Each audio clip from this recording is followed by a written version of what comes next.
Hello, everybody, and welcome to CNT 211.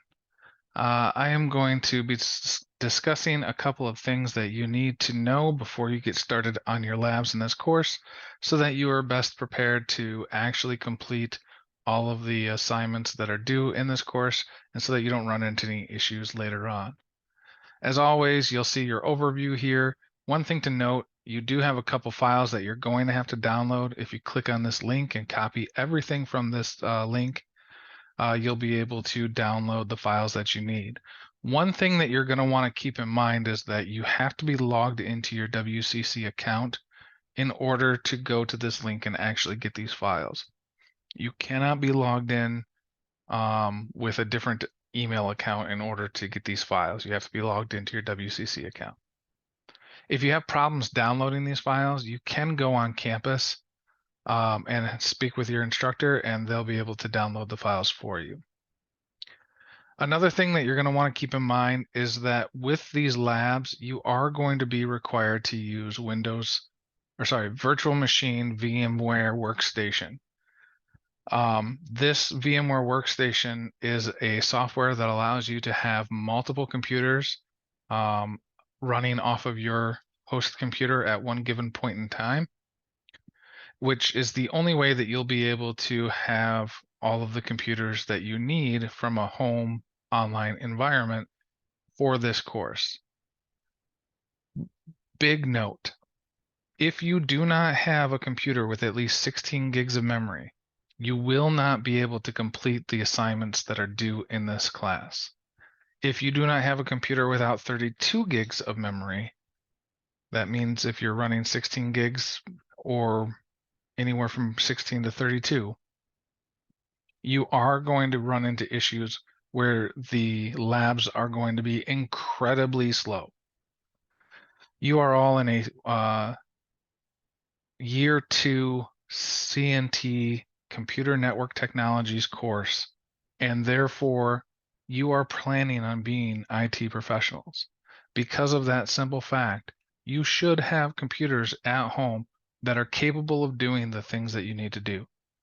And in order for that to happen, you really should have a home computer, whether it's a desktop or a laptop, that has at least 32 gigs of RAM and at least an i5, preferably i7 processor. If you don't have that type of a machine available to you, please reach out to your instructor and let them know so that they can tell you how to proceed. Realistically, my opinion, if you don't have that type of machine at home that you can utilize for this course, please take this course in an on-campus seated manner. Do not take an online course where you don't have the resources to complete the online course material. Having said that, VMware Workstation is what you're going to utilize to create the new virtual machines. Finally, one last thing that I wanted to discuss is your lab submissions.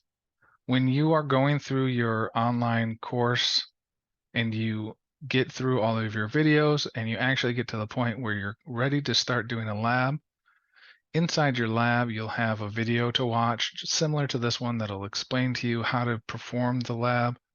And you'll have a lab manual as well that you can read to go through. You'll also have a trouble ticket form. The trouble ticket form is going to look something similar to this document right here. In this form, you will take a look at the questions at hand at the very top, and you will score yourself between 1 and 4. 1 being that you're having a hard time with the lab, 4 being that you completely understand it, and honestly, you could teach it to fellow classmates.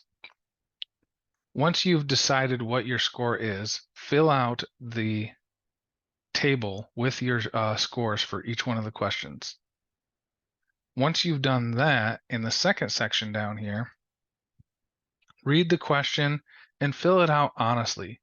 In this situation, we're talking about how you feel you did. Did you have any issues with the lab?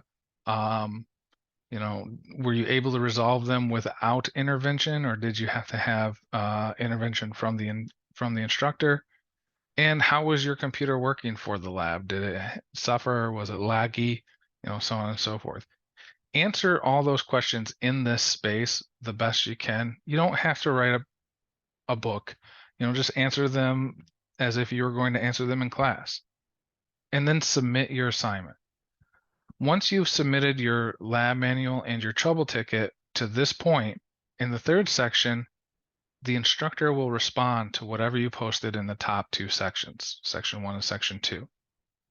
Now, if you felt like you killed it, you did everything you needed to do for the lab, and you didn't have any issues whatsoever, you have an amazing computer, yada, yada, yada, then the instructor response might just be something like, hey, great job, glad you're doing good, hope you enjoy it.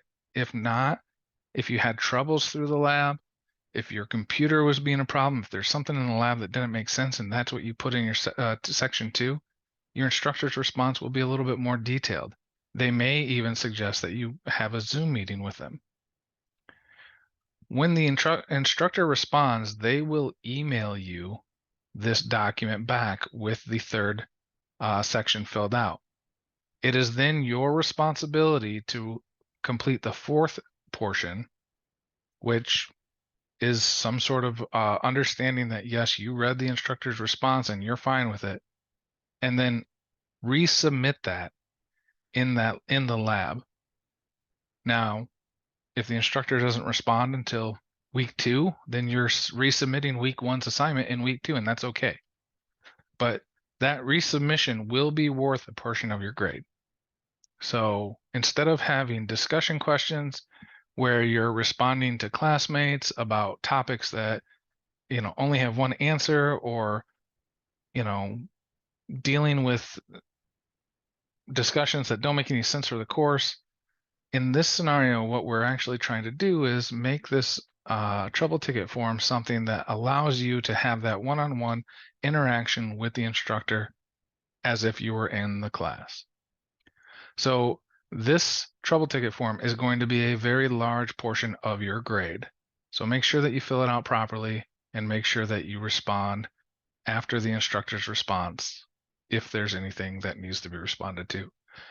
If, again, you submit the trouble ticket, everything's good, no problems, computer worked great, and the instructor's response is good, glad to hear it, continue on, then your feedback should be something as simple as, thank you, I'm continuing on to lab 2, or I'm continuing on to lab 3, or whatever it is that you're doing next.